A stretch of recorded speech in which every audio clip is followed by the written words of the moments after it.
Welcome to Almost Here, Round the Corner Future Technology podcasts with Richard Jacobs. Future technologies poised to transform our lives for better or worse are the focus of this podcast.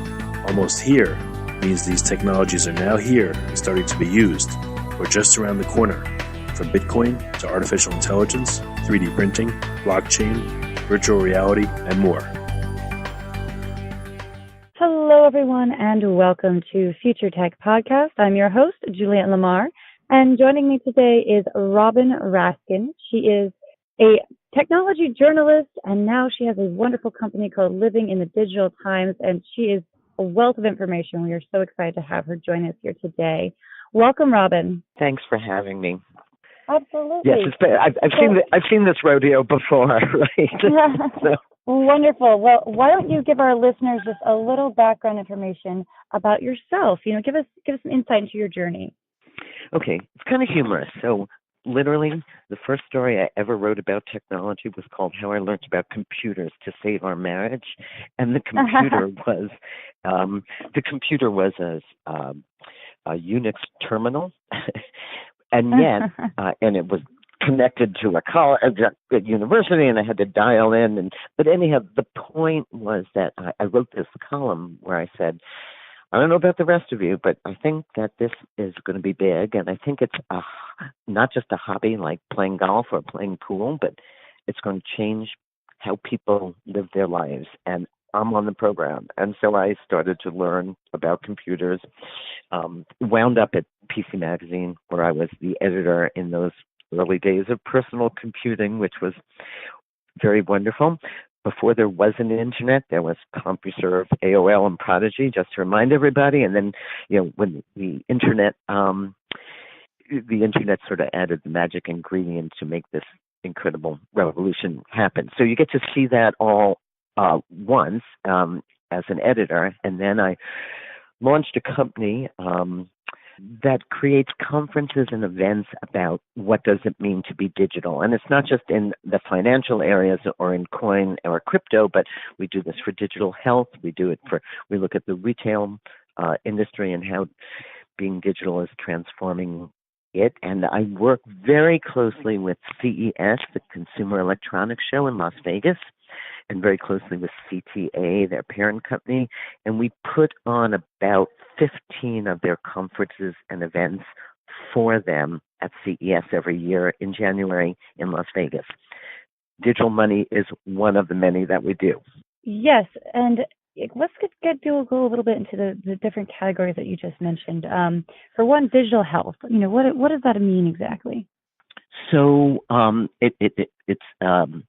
it means so many things, but really, as you move to the digital world, one part, for example, is digital therapeutics. What if your doctor gives you an app instead of 2 aspirin? What if you wear a fitness band that changes your behavior? And not just you're wearing your one band, but that data is being aggregated so physicians can start to look and say, where is asthma most likely to happen? What populations, what circumstances? Where is food poisoning? Where is this outbreak? So it's both looking at individual data and holistically data to make best medical outcomes. It's also, the blockchain is involved there too, for access to medical records, for sharing of medical records. Robots are involved. Robots may be doing your next surgery. Robots are certainly assisting doctors in tons of ways. So if people are bringing a product to the medical market that is based in technology, we talk about it there.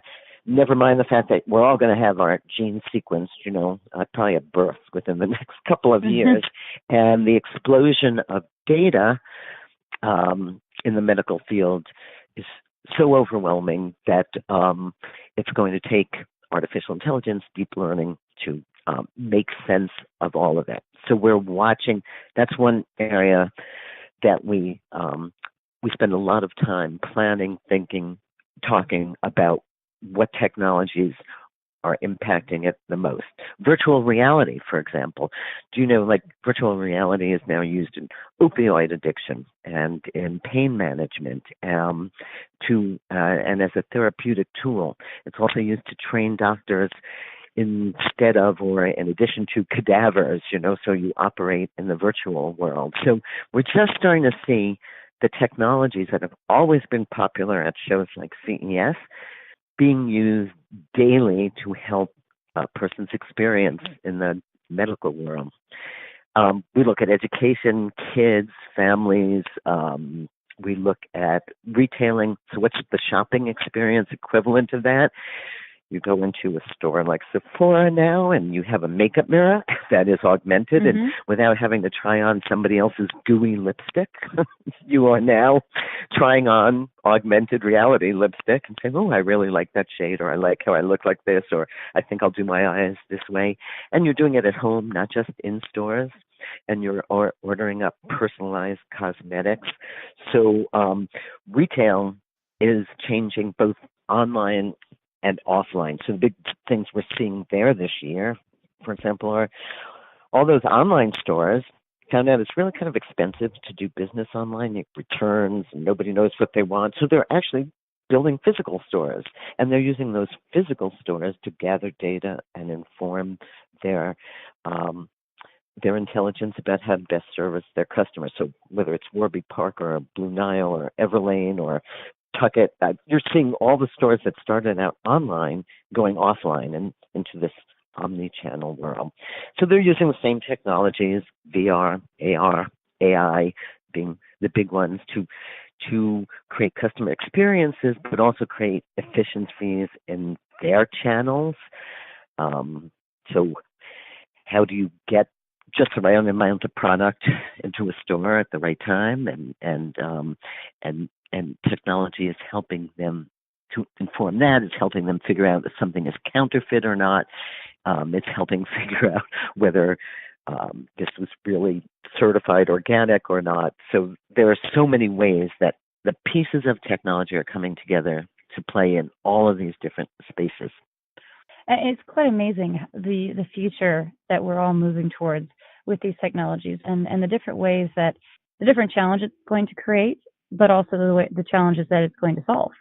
Yeah, and I think as much as challenges, opportunities, and that's where I think digital money. And when we named this conference that we started a couple of years ago, I didn't want to call it a crypto conference or an ICO conference or a blockchain conference or a banking or a fintech, because I don't think it's really taken shape as to, and I think it will be a lot of different technologies for different people. So we called it digital money, because we know, and every year when we started this, I would ask people in the audience, Tim, who's got $5 in their pocket? And, the first year, 100% of the people did. The second year, 80% did. And now, you've seen, you go to places, tea shops, coffee shops, that do not take cash anymore.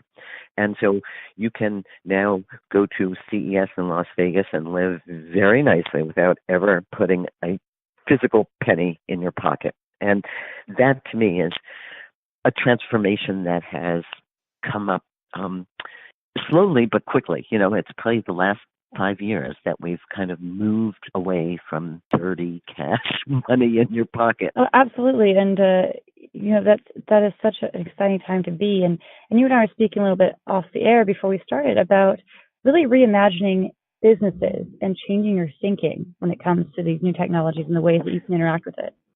Yeah, and that's going to be the trick for people, and it will be like an aha moment. And so every day I spend a lot of time talking to media companies.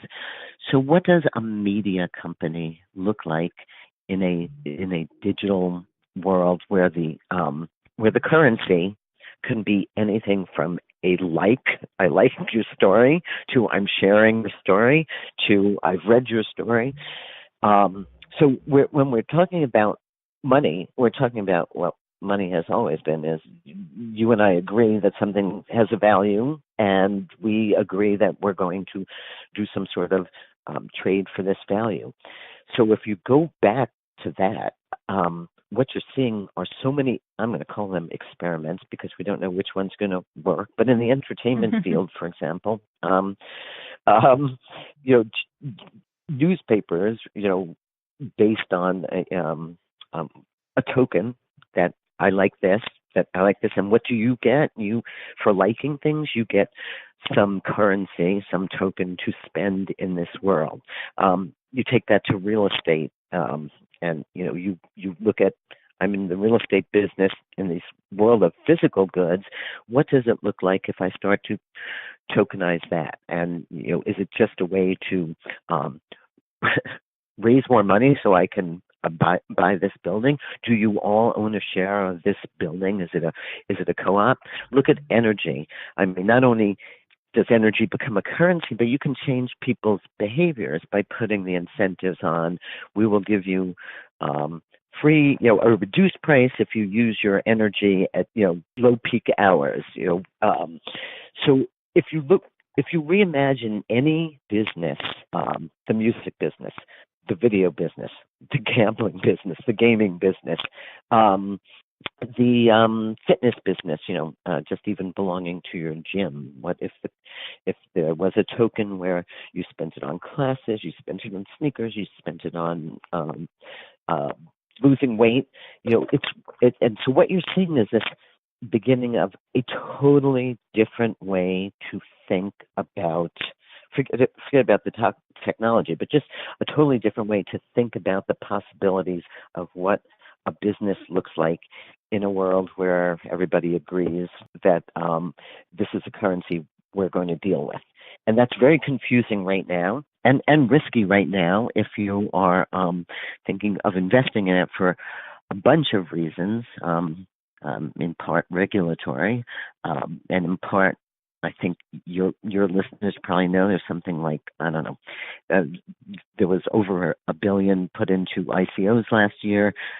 A big fraction of them, not a majority, but a fraction, were scams of some sort, don't really exist, were only half baked, and that's why it feels so unsettling.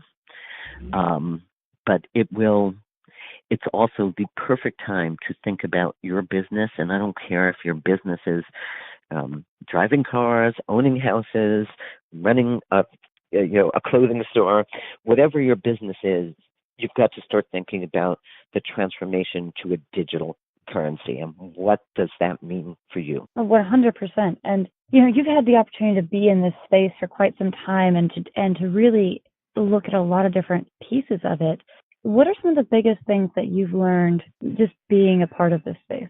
So I think one is history repeats itself, and so everybody's made the analogy to the internet that what's going on in the crypto space and token space now is in fact like the early days of the internet, little Wild West.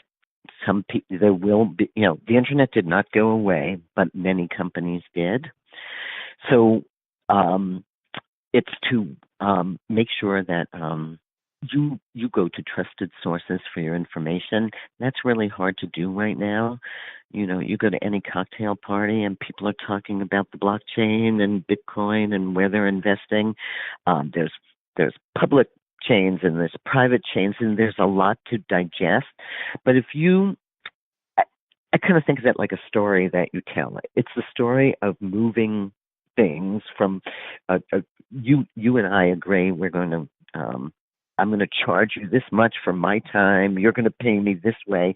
It's an agreement that we make. And then if you think about the underlying technologies, it's a database. It just lists every time we make an agreement of some sort.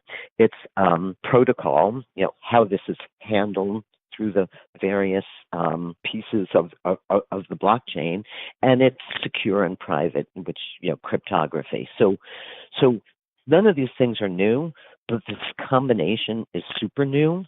And if you think about it, I talked a little bit before, if you looked at the early days of fitness tech, it was, we have sensors and we've got a cloud and we've got batteries that run longer than ever, and we have smaller chips than ever.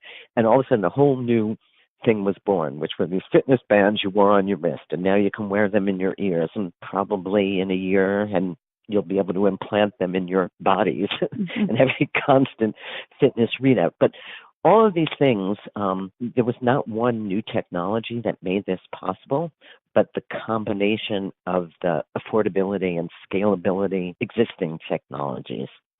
And so if you look at fitness bands now, they actually are the same things that are making autonomous vehicles, self-driving cars. It's a bunch of sensors and some that talk to each other. And one looks at images out there on the street. One tells you when you're getting too close to an object recognition. And so it's all of these pieces that have existed being put together with some really smart algorithms. And you have a self-driving car. So you're going to start to see all of these things come together. And you're seeing it already. And the one that interests me in the money space is even beyond you and I doing a transaction. What happens when our machines start paying each other, which is happening already? You drive your car to the gas station. It pays the pump based on an account that you've set up. Your refrigerator is already telling your grocery store, in testing environments, what to order when it's out of groceries. So as you look at the future of commerce, one of the craziest parts to me is this machine-to-machine commerce, which begs the question, what do we all do when this happens? And we'll just sit at the beach letting our machines transact. So it's pretty interesting times. It's such an exciting time to be around it, and the change is coming so quickly. Before, change was a lot slower because it was large chunks of change. But now that the technology is in place, I feel like the changes are coming more rapidly. They are. Banks aren't going anywhere. Look at the financial institutions today. They're having a very good year. Traditional Wall Street with stocks is having a very good year. New fintech companies, Stash, Betterment, Mint, are helping expand the ranks of people that bank and that save by giving them tools that they need. Artificial intelligence, again, voice banking, facial recognition for safer banking. I think people don't realize how much the traditional finance world has actually put some really cool technology in place. I don't know about you, but I get, every time I make a transaction without my card present, my card is on top of it. They know it. They send me a text. Fraud is down in that regard. So those same things that are helping the traditional financial world, some of that security and some of that user friendliness needs to be ported over. Right now, the thing I say about that stops most people from being serious about crypto is that every user interface sucks.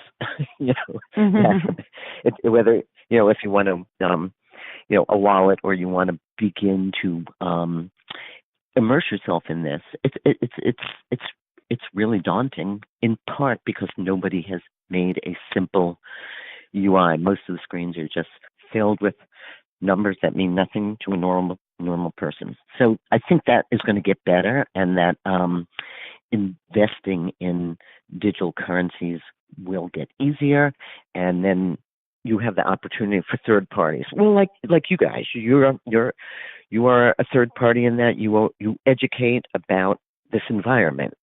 I had a great publisher, the guy who started PC Magazine, Bill Ziss, said, you don't have to be the railroad track. You don't have to be that thing that's changing the world. Just be near it. Be the general store near the railroad track.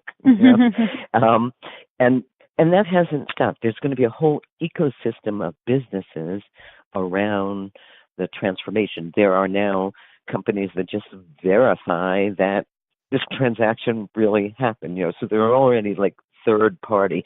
There are people that make RFID tags, physical tags, to put in things like Dolce & Gabbana handbags so that they can be on the blockchain and they haven't been tampered with and they're not counterfeit. Super important for the fashion industry. So every industry is starting to look at what does the blockchain mean to them and how to begin to implement it at the points where they really contracts, in music rights, in video. Mm-hmm. And so it's the same story that plays out over and over again. Right now, not the easiest story, and I do imagine you're going to see Charles Schwab's and H&R Blocks like on street corners helping you create blockchain businesses. You're already seeing, IBM, Accenture, the big companies open consultancies to help people do this, open up APIs to third parties. And so when I think about, I said I would talk about how to be a blocktrepreneur. I think this generation, like, first of all, they were raised playing video games. They understand virtual things. So it's very easy to think of money as virtual. So I think start to take the models that gaming, Pokemon, you game for points, you trade points, you collect things. Take the constructs that and start to apply it to the business that you're in. And start to apply the concept of being virtual to your daily life. And then think about that thing that you have. The other part is the shared economy that other people want a piece of. And how does that work so that your customers are rewarded for being your customers, you are rewarded for providing the service, it's transparent, it's open, etc. And then just do your reading from trusted sources. There's some people that are just real. You can use your it's just like fake news. Use your sniff detector. You can read a million things and then the one that is really true. And I think actually this generation, because there's so much fake news and because there's so much information, the sniff detector is pretty good. So start looking at paying attention with a mind to what is true and what is somebody just rattling off a bunch of buzzwords. Mm-hmm. Mm-hmm. So, Robin, people are loving all this, and they want to come to one of the Living in Digital Times conferences. What's the best way to connect, and maybe what is your most recent one coming up? Yeah, so we will be in Las Vegas this January. We just and the best thing to do is to go to livingindigitaltimes.com. I've only told you the beginning of it. We do baby tech, we have beauty tech, we have fashion shows, we have all sorts of activities. But the Digital Money Forum, I could drop names, but I will tell you that we curate amazingly well, and we invite the best of breed. I'm going to give a shout out to Michael Casey, an author, educator on the CoinDesk Advisory Board. Michael is our MC for the day. Matt Rozak, Brock Pierce, Michael Turpin. I mean, the people that you really want to hear from and start to understand what to do next. So livingindigitaltimes.com, January 8th through the 11th in Las Vegas. I hope we'll see you there as well. I hope you'll come to some I hope so. podcasts with our guests and with our attendees who are all pretty wonderful. And if you want information on just the money part of what we talked about, it's thedigitalmoneyforum.com. So the big site with all the products is livingindigitaltimes.com. The financial part is thedigitalmoneyforum.com. Thank you so much, Robin, for joining us here today on Future Tech Podcast and sharing your insight and knowledge and your passion. So much wonderful information. I truly hope that a lot of our listeners can join you at your upcoming conferences and that we'll be there too. Thanks a bunch. Great to talk to you. See you soon. Bye. That was Robin Raskin. She is the founder at Living in a Digital Times, LLC. You have the information for the website, for the upcoming conferences. I hope you all can make it. Thank you for joining us today on Future Tech Podcast. I've been your host, Juliette Lamar. We'll catch you guys next time. You have been listening to Almost Here, Around the Corner Future Technology Podcast with Richard Jacobs. Subscribe to this podcast, post a review to discover more future technologies that are poised to transform our lives for better or worse, such as Bitcoin, artificial intelligence, 3D printing, blockchain, virtual reality, and more.